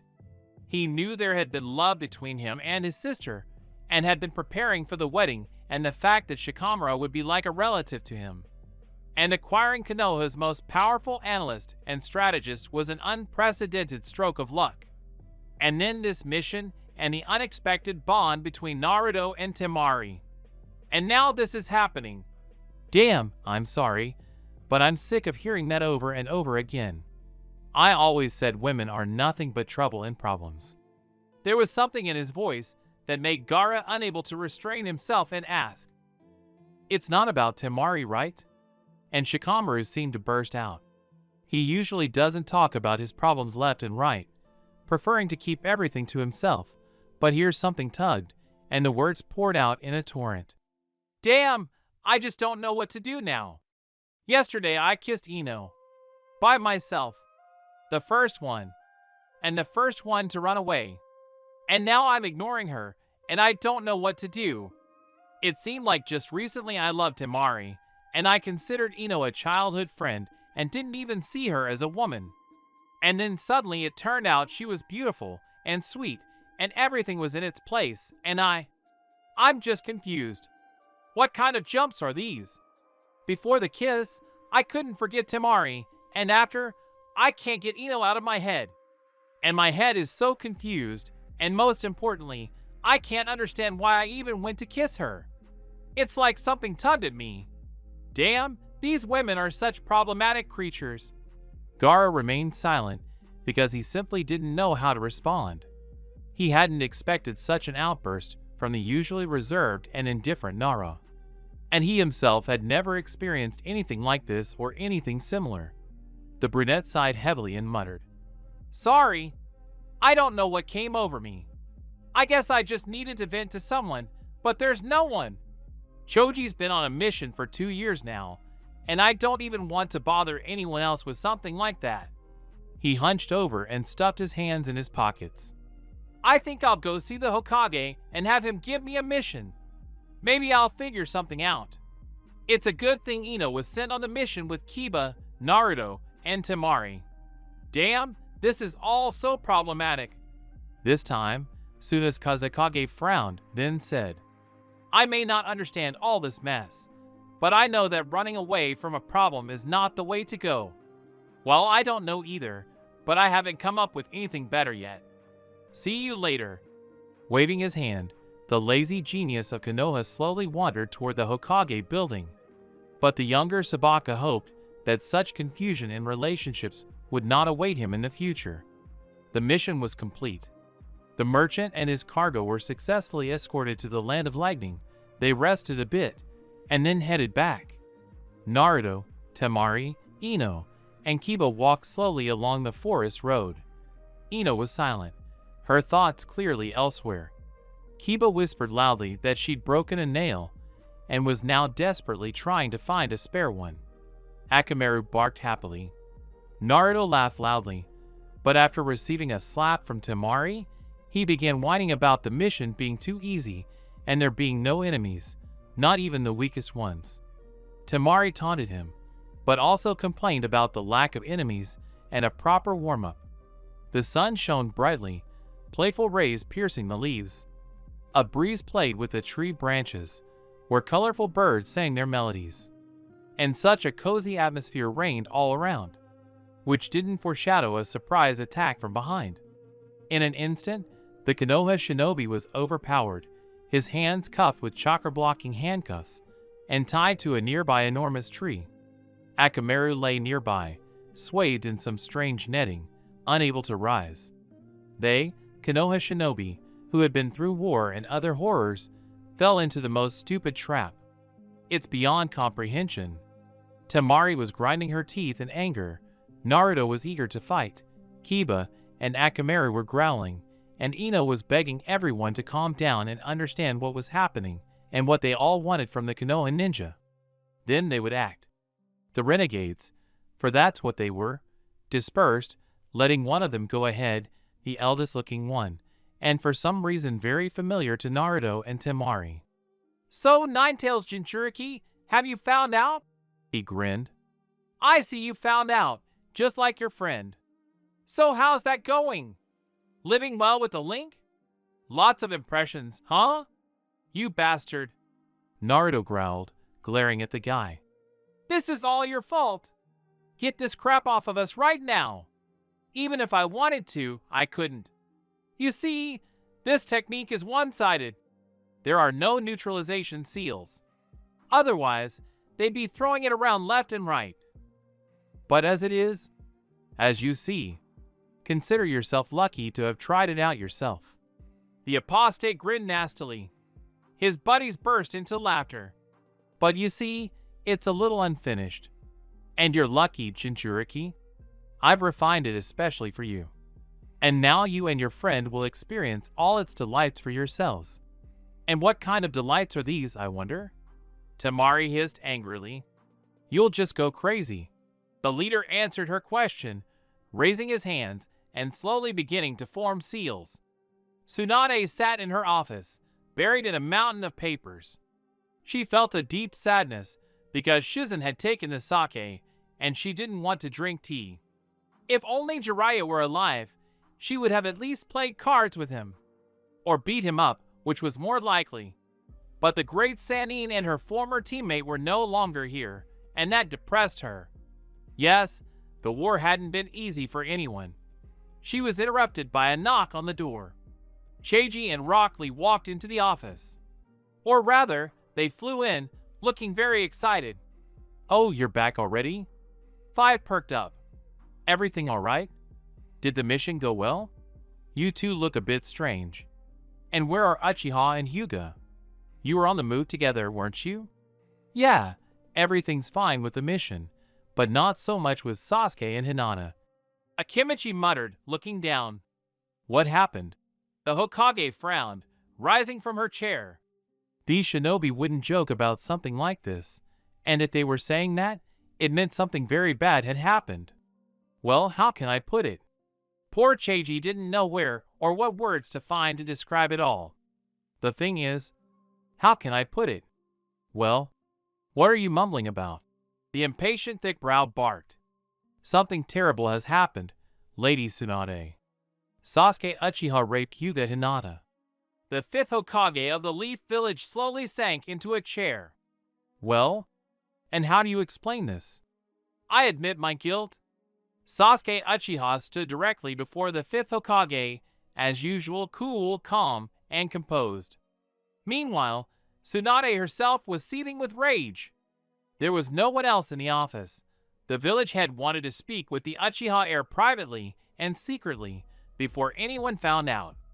After all, it was only a matter of time before people from the Hyuga clan arrived. Before then, she wanted to know what had happened and make a decision. It's clear as daylight that you're guilty. The fifth exploded, slamming her fist on the table. Tell me how this happened. Why? And Hinata of all people? What the hell, Sasuke? When I agreed to take you back into the village, you gave your word that you would never harm anyone here again. Your word as an Uchiha. You swore it was unbreakable, like a vow. And now it turns out you've broken your vow, hasn't it? Not quite. The brunette is calm, as if it's not his fate being decided here.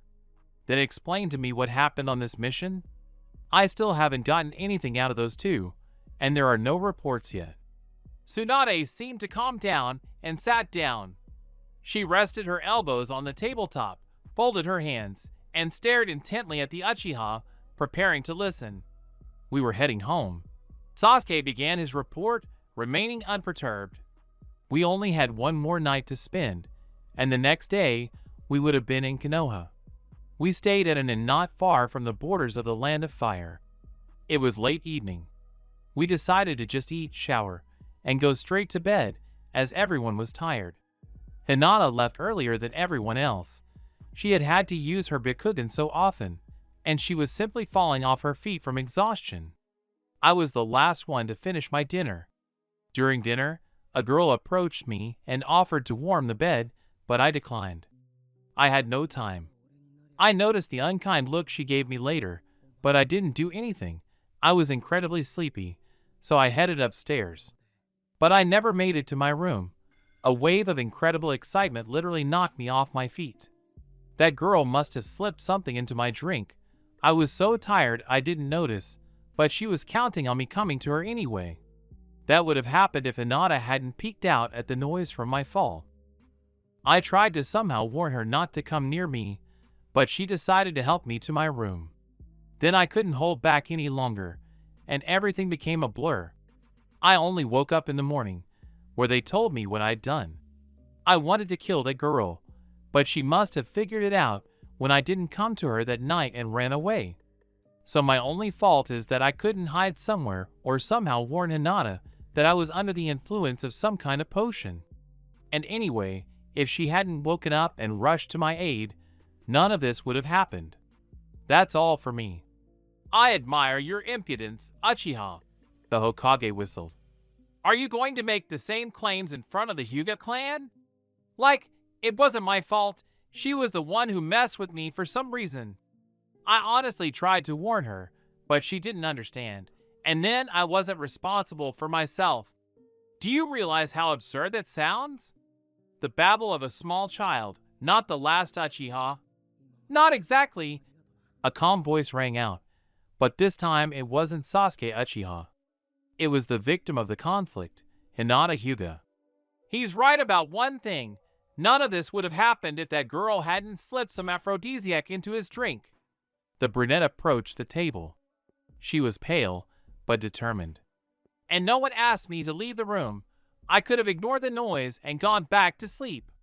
And he honestly tried to warn me, but in my sleep, I couldn't understand what he wanted from me. You're justifying him?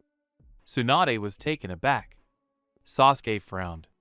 He raped you, and you're justifying him? No, I'm not making excuses, the girl replied, still calm. I'm explaining the situation to you from my perspective. Furthermore, I'd like to add that I don't wish you to publicly discuss this matter. This is the Hyuga clan's internal business, and no one must know about it. Cheiji and Rock Lee will keep their mouths shut. I'll ask you to do the same. Everything has been settled with the clan, but that doesn't mean the culprit won't be punished. Sasuke Uchiha, the girl turned to the brunette. Due to the circumstances that have arisen, you have a duty to the Hyuga clan and to me personally. You are obligated to fulfill it any time I, or the clan, tell you to, even if it means harm to you. Do you dispute that? I agree with the decision of the Hyuga clan head. Sasuke bowed slightly. My abilities are at your service. If that's all, may I go? He glanced at Tsunade. She nodded, and the brunette immediately disappeared. That's what it means to be raised in clans. Aristocracy. They settled it all quietly and peacefully in no time at all. But if someone else had been here, like Naruto or Kiba, there would have been screaming all over Konoha, and even more wasted energy, not to mention the huge scandal and gossip. The legendary loser sighed and glanced at Hinata Hyuga, who remained in the office. Yes, she's no longer the weak and perpetually shy girl she once was. Before the war. Now she leads the clan with a confident hand and makes firm decisions in any situation. Look how quickly she got out of that sticky situation without even blushing. Before, she would have fainted by now. But seriously, are you okay, Hinata? Don't worry, Lady Tsunade. I'm not going to fall into depression or cut my wrists." The brunette smiled a little sadly. "The clan's well-being depends on me. They won't forgive me if I do something like that over such a trifle. Yes, I feel bad, ill, and hurt. This isn't how I imagined my first time, and not with such a person, but it's really nothing compared to the horrors of war. Goodbye." Hinata bowed and left. The fifth one looked after her thoughtfully. "Damn, Shikamaru, thank you. You saved me, bro. You showed up here just in time. You're lucky I sensed your chakras, and that you were right here. Otherwise, I can't even imagine what would have happened." "What do you mean?" "Kurama would have crawled out, and there wouldn't be corpses here, but meat and bones." "Shikamaru, why did you kill him? How am I supposed to find out about this damn technique and remove it?" "Are you stupid? Didn't you hear what that psycho said? There's no such way. And will you believe him? The guys were lucky Shikamaru Nara was passing by on his mission, who saved the entire hapless group, and was now surprised how shinobi like them could have fallen into such a stupid trap." "Well, we got a bit complacent, I admit." Kiba scratched his head. "Who would have thought we'd be attacked almost right outside our front door? That's odd." Temari frowned. "They got too close to Konoha, and no one even noticed. I'll have to tell Lady Tsunade about this. Have her send A and B patrols to comb the area." "I'll go there too," Naruto yelled immediately, instantly forgetting that he was angry at Shikamaru. "Maybe I'll get some exercise there. If they let you in," Inuzuka teased, dodging the jab and saying, "Okay, we need to get back and tell the Hokage the news." "We'll go." He nodded to Shikamaru. "You go ahead, and I want to say a few words to Shika." Ino, who had remained silent until now, spoke up. Of course, Naruto and Kiba immediately wanted to stay and listen to the conversation, but the relentless Temari rewarded both of them with powerful kicks, and the whole trio disappeared into the forest.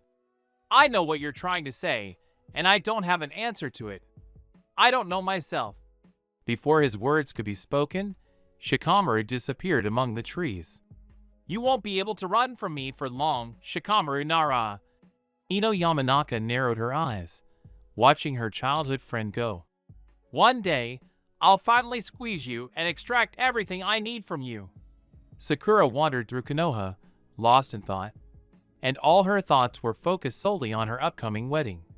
She couldn't imagine the Kazekage of Suna as her future husband. She could imagine him as a comrade, a friend, even the head of another village, but not as a husband. It simply didn't fit. No, this matter is clear. She can't get out of it. If the elders, who, if they don't hang themselves, will then hang others for the village's benefit, have taken care of this, then she can't even dream of any reprieve. It's been proven true with the Uchiha clan, of whom only Sasuke remains. And she's nothing to them, really. Especially if the Kazekage himself was the one who suggested it first. There's nothing that can be done about it. Haruno sighed. Of course, she wanted to get married sometime in the distant future. But to someone she loved, not someone forced upon her against her will. Although that was a double-edged sword. She might not live to see that future, dying if not in war, then on some mission. And the option of the Suna Kazekage wasn't a bad one at all, since it could be a complete stranger. Damn! Sakura grabbed her head. She was already confused in her own thoughts. In short, she doesn't seem to be against this wedding, but she's still afraid. "Sakura, are you okay?" A familiar voice suddenly rang out. Unexpected, like a bolt from the blue. The medic Nin flinched and stared at Hinata Hyuga standing in front of her. "Oh. Hinata. Yeah, everything's fine. I was just lost in thought and didn't see or hear anything around me. Didn't even notice you." Sakura laughed, completely and sincerely. "I heard you had some kind of trouble on your mission." Hinata flinched, but quickly pulled herself together and smiled just as insincerely. "That's nothing. It's all settled." "Better yet, tell me, why do you look like you're preparing for your own funeral?" They weren't great friends, and before, Hinata wouldn't have even dared to talk to someone like Sakura, especially like this. But that was in that other life. Before the war. I also heard that you were given an offer you can't refuse. That's true. The pink-haired Kunoichi muttered, instantly losing all pretense of amusement. The Tsunakaze Kage wanted me as his wife. The elders jumped at the idea for the good of the village, and Tsunade had no choice. That's all. I can't even imagine how I'm going to live anymore. And this upcoming wedding just terrifies me. I'd rather live through another war, honestly. I see, muttered the head of the Hugo clan. While wandering through Konoha, they'd gotten hungry, so they stopped at a street cafe, settling into a corner so as not to disturb anyone and so that no one would overhear them. These weren't exactly secrets, of course, but they somehow didn't feel like discussing them in public. I wish I had your problems, Hinata sighed, placing her order. Are yours any worse? Sakura chuckled. And unexpectedly for herself, the brunette told what happened on the mission. I'm barely holding my clan back from executing Uchiha. They don't want to hear that he wasn't partly to blame for what happened. That's true. That girl definitely slipped him a triple dose, just to be sure. He couldn't do anything in that situation, no matter how much he wanted to. Sakura finally noticed their order had arrived and reached for her chopsticks. But you're also partly to blame for leaving the room. Why did you even bother checking out that noise outside the door? What if there's an enemy there? And you're so sleepy, like you were on a silver platter. Believe me, I hate myself for this. Hinata smiled faintly and also took the chopsticks. But I couldn't do otherwise. This is just who I am. Too kind. That's true. But I can't do anything about it. The chopsticks hovered over the fish. In a way, it's a good thing that Sasuke is the only Uchiha left. Otherwise, there would be a clan war right now. I'd rather fight in this war than get married. Sakura grumbled with her mouth full. I think Gaara's just tired of being alone, Hinata said, glad to see the change of topic. His sister will be staying here. His brother will be getting married soon and will be devoting a lot of time to his young wife, and he'll be left alone. So he wanted at least someone to be there. And his wife will distract him from work from time to time, otherwise he'll be buried in paperwork and never see the light of day. So his life will be spent entirely in work, with no rest or play. Sakura thought about it. She hadn't looked at it that way. You know, maybe you're right. Hooray! Finally, I'm on a mission myself, without all these idiots around. Temari rejoiced, hurrying after the ANBU. They returned from the mission and told Tsunade everything.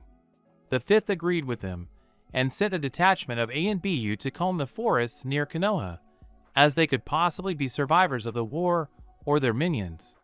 So it was better to root out the evil now, before it grew and began to threaten them. We can't withstand another attack on Konoha. Senju shook her head. They didn't want to let Temari in anywhere, but who would dare contradict the Sand Princess when she held an open fan and her eyes were filled with murderous intent? There were no suicides, and Tsunade was too tired that day to seriously forbid it, so she simply waved the outrage aside. A joyful Naruto was about to follow, but the fifth had gone berserk, simply tying him up with chakra-blocking ropes and locking him in the basement, forbidding Kurama from rescuing his Jinchuriki. He was all for it. So the elder Sabakano was simply indecently happy, jumping from branch to branch after the ANBU and carefully examining the surroundings. It had been a while since she'd gone on a mission alone. Because of that bond, she'd either not go at all at first, or later only with Naruto. She'd even apparently gotten used to him over that time. After all, no matter how you look at it, she could rely on him. If anything happened, he'd have her back, warn her about an enemy, and get her out of trouble. He didn't whine, didn't tremble with fear, and didn't get under her feet. And anyway, he's no longer that loud boy, always getting into trouble and constantly shouting about becoming Hokage. Over the years, he's grown, strengthened, and matured, acquiring great strength, but he doesn't become arrogant or boastful about it. On the contrary, he uses it only for good. Constant, grueling training has paid off, and now he's no longer the weakling he once was. He's a true shinobi and a hero of Konoha. He has tons of girls chasing him, even though he's still as silly as ever, but his dazzling smile warms everyone, and it's simply impossible to resist. Temari shook her head furiously, and nearly fell off the branch. What strange thoughts were creeping into her head? She'd been thinking about one thing, and ended up with some nonsense. No, no, no. Shoo! Get out of my head. While the blonde was struggling with her thoughts, the ANBU had managed to gallop far ahead. The girl came to her senses and chased after them, cursing herself for the chaos in her head. She had almost caught up with the squad when she suddenly heard a child crying nearby. She stopped and looked around warily. It was quiet, only the trees rustled in a light breeze. It must have been my imagination, Temari thought, and wanted to give chase, but the crying sounded again. This time, it was more distinct. And then a trembling child's voice called for her mother's help. The Sand Princess couldn't ignore such a call, so she quickly rushed towards the sound. But how could a child end up in such a place? The blonde wondered. Before she had time to really think about this thought, she felt a strong blow to the head and fell down, stepping into the same trap twice. I'm a lousy shinobi, flashed through her mind, and consciousness left the girl. You're going on a reconnaissance mission. We've heard rumors that rebels are hiding in the Rain Village, plotting against Konoha. Tsunade rubbed the bridge of her nose wearily. It could just be a rumor, but it's best to check it out. We don't need any trouble. Especially now. They understood. The Four Shinobi War had only recently ended, and not everyone had yet recovered. That's why I'm entrusting this mission to you. A quick glance at Naruto and Sakura, standing in the middle of the office. Stretch your legs and all that. Leave tomorrow morning. Hi. They both straightened up. Yes. Finally, some kind of mission. Naruto rejoiced like a child. Suddenly, a noise was heard in the hallway, and a moment later, the front door swung open, and a blonde with 4 ponytails rushed into the room at full speed. A tattooed guy tumbled in behind her, and only a few minutes later, a red-haired man with an impassive expression and the hieroglyph for love on his forehead entered. I demand that we be sent on a mission too. Temari ran up to Tsunade and slammed her fists on the table. We've been with you for a week now, and nothing interesting has happened here. I'm supporting you with all my limbs, Kankuro interjected. Gaara remained silent. Don't even think about it, Naruto exclaimed. This is my mission, and I won't let you be there. Huh. Now I'm not going to ask some blonde idiot for permission. The girl snorted proudly, folding her arms and turning away. Sakura just sighed. Naruto was furious as hell. Tsunade frowned and turned to Gaara. I have nothing against it, was all he said. We are bored. We want to stretch our legs, give someone a good beating. Anyway, we're coming with you, Sabaka concluded. Yeah, right, Naruto said, his expression belligerent. You're not going anywhere. Especially you. Huh? You're going to tell me what to do. Blondes weren't asked. Stop this nonsense. Fifth slammed the table harder than Temari, causing it to shatter into pieces. All 4 of you are going on the mission. This conversation is over. Temari stuck her tongue out at Naruto, turned around, and proudly left the room. Her brothers followed her. Behind them, Sakura dragged an enraged Naruto, who was trying to get Tsunade to stop. The fifth sighed wearily and poured herself some sake. Today had been a very difficult day. They'd been racing through the trees for hours now, Sakura and Temari in front, Naruto and Kankuro on either side. Uzumaki wasn't happy. That annoying blonde had finally tagged along on the mission. But he was tired of arguing with her about it. The attack began unexpectedly. Kunai and shuriken flew at them from all sides. The ninja scattered. Naruto shouted joyfully.